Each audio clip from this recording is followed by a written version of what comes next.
অবশেষে কাটল দীর্ঘদিনের আইনি জটিলতা। তত্ত্বাবধায়ক সরকার ব্যবস্থা পুনর্বহালের পূর্ণাঙ্গ রায় প্রকাশ করেছে সুপ্রিম কোর্টের আপিল বিভাগ। 15 মার্চ রবিবার সুপ্রিম কোর্টের ওয়েবসাইটে 74 পৃষ্ঠার এ রায় প্রকাশ করা হয়।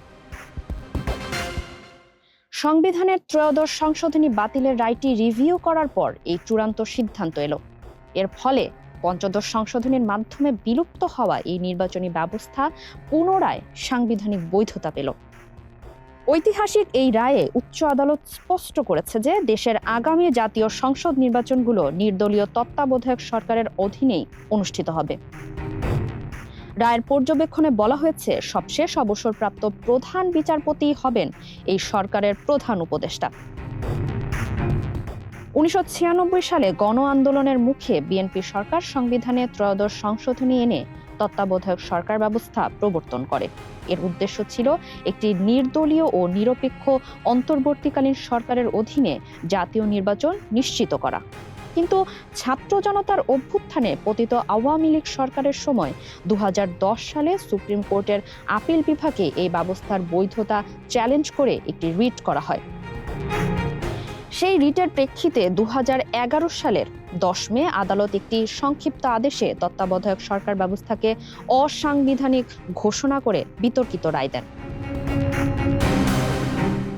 তবে পরবর্তী দুটি নির্বাচনের জন্য এটি রাখা যেতে পারে বলে পর্যবেক্ষণ দেওয়া হয় সেই রায়ে। কিন্তু উচ্চ আদালতের সেই সংক্ষিপ্ত এবং আংশিক রায়ের উপর ভিত্তি করে 2011 সালের 30 জুন তৎকালীন আওয়ামী লীগ সরকার জাতীয় সংসদে পঞ্চদশ সংশোধনীর মাধ্যমে এই ব্যবস্থা পুরোপুরি বাতিল করে।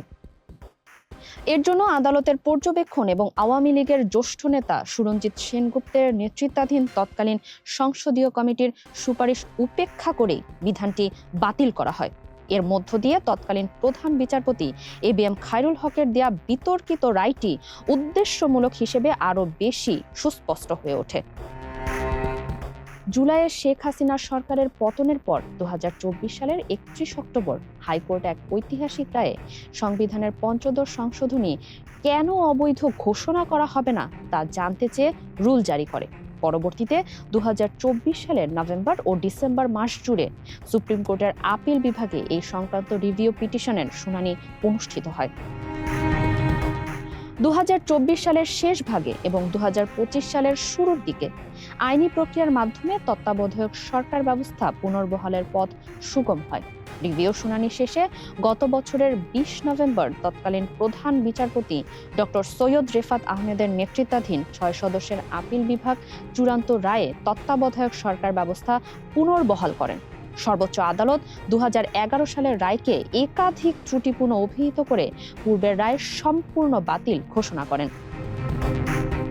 দেশের বর্তমান রাজনৈতিক প্রেক্ষাপটে সুষ্ঠু ও অংশগ্রহণমূলক নির্বাচনের পথ সুগম করতেই এই রায় দেওয়া হয়েছে বলে মনে করছেন আইন বিশেষজ্ঞরা।